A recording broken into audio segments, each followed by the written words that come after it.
ఇప్పుడు ఏదో మత సంబంధించిన ఘర్షణలు తీసుకురావాలి, ఎక్కడో law and order issues create అవ్వాలి కాబట్టి ఈ రకంగా మనం చేయటం. ఇంతకుముందు మీకు తెలుసు ఒక పింక్ డైమండ్ అని చెప్పి ఒక రకమైన దుష్ప్రచారం చేశారు.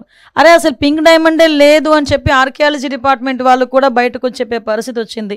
అంటే ఏదో రకంగా తిరుమల తిరుపతి దేవస్థానం అంటే ప్రజల సెంటిమెంటు, దాని మీద ఒక బురద జల్లితే గవర్నమెంట్కి చెడ్డ పేరు వస్తుంది, దానివల్ల పూలన మత ఘర్షణలు తీసుకురావచ్చు అని ఒక దురాలోచనతో వాళ్ళు చేస్తున్న కామెంట్స్ తప్పించి వీటిలో నిజం లేదు అని నిన్న నిజాలు ఈవో శ్యామలారావు గారు చాలా క్లియర్గా చెప్పారు.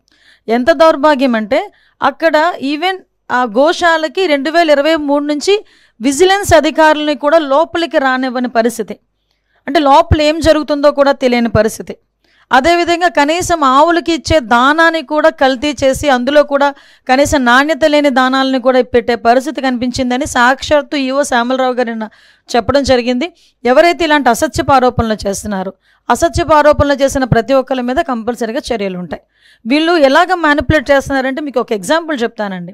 రీసెంట్గా మన హెలికాప్టర్ ఇష్యూ మొన్న జగన్మోహన్ రెడ్డి నడిచింది కదా, ఆ రోజు నేను మాట్లాడిన మాట ఏంటంటే భద్రత ఇంత మేము 1100 మందిని భద్రతకి మేము అక్కడ అకామిడేట్ చేసాము, సో ఇది జరిగిందని క్లియర్గా చెప్తే నెక్స్ట్ డే సాక్షిలో ఏం రాశారు తెలుసా, 1100 మంది పోలీసులు మోహరించారు అని రాశాడు. అంటే ఆ రాసిన తెలుగు చూడండి ఒకసారి, భద్రత కల్పించేమో అనడానికి మోహరించేమో అనడానికి ఎంత తేడా ఉంటుందో. అంటే వాళ్ళు అలా రాసి జనాల్ని ఒక రకమైన ట్రాన్స్లోకి తీసుకెళ్ళడానికి ప్రయత్నం చేస్తున్నారు. సో మీకు ఎగ్జాంపుల్కి ఇది చెప్పాను, వాళ్ళ మైండ్ సెట్, వాళ్ళ మైండ్ గేమ్ ఎలా ఉంటుందని చెప్పడానికి. మీరు ఇందాక మన రామారెడ్డి గారు చెప్పారు మత ఘర్షణలు తీసుకురావాలని ఏకైక లక్ష్యం. దానికి ఏం చేశారంటే పాపం పాస్టర్ ప్రవీణ్ పగడాల గారిని ఏదో రకంగా ఓన్ చేసుకుందామని చెప్పి ప్రయత్నం చేసి వాళ్ళ తాలూకా కొంతమంది మనుషుల్ని పాస్టర్గా క్రియేట్ చేసుకొని రకరకాలుగా వాళ్ళ మీద ఎంత అంటే ఒక పాస్టర్ నోట్ నుంచి కొన్ని పదాలు మనం వినం ఎట్టి పరిస్థితుల్లోని కూడా.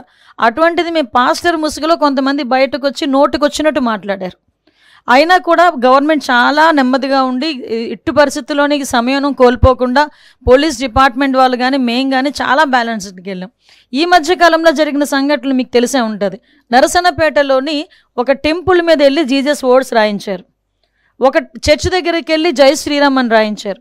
అంటే ఇలాంటి సంఘటనలు చూస్తుండేటప్పుడు ఏదో విధంగా మత కల్లోహాలు తీసుకురావాలి, ఇక్కడ లా అండ్ ఆర్డర్ ఇష్యూస్ని క్రియేట్ చేయాలి అన్న ఒక దృక్పథం అన్నది చాలా క్లియర్గా కనిపిస్తుంది. ఇది నేను చాలా సందర్భాల్లో చెప్తానండి, ఒక క్రిమినల్ పాలిటిక్స్లో ఉంటే ఎటువంటి సంఘటనలు జరుగుతాయో అవే సంఘటనలు ఇప్పుడు వాళ్ళు చేయడానికి రెడీ అవుతున్నారు. బట్ మేమందరం చాలా ఫర్మ్గా ఉన్నామండి.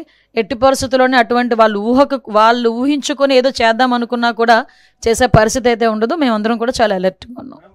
ఆవు దూడలు చనిపోతున్నాయి, గోవులు చాలా దుస్థితిలో ఉన్నాయి అని చాలా బాధ్యతగా అక్కడ జరుగుతున్న విషయాన్ని భూమన కరుణాకర్ రెడ్డి గారు బయటికి తీసుకొస్తే దానికి కారకులైన వాళ్ళ మీద చర్యలు చేపట్టి సరిదిద్దుకొని గోవుల్ని సంరక్షించాల్సిన బాధ్యత ఉన్న ప్రభుత్వం గాని టీటీడీ పాలక మండలి గాని అధికారులు గాని వాటిని పక్కన పెట్టి ఈరోజు వైఎస్ఆర్సీపీ మీద ఎదురుదాడి చేస్తూ వాళ్ళని గృహ నిర్బంధం చేయడం అనేది సిగ్గు చేయడాన్ని కూడా ఈ సందర్భంగా తెలియజేసుకుంటున్నాను.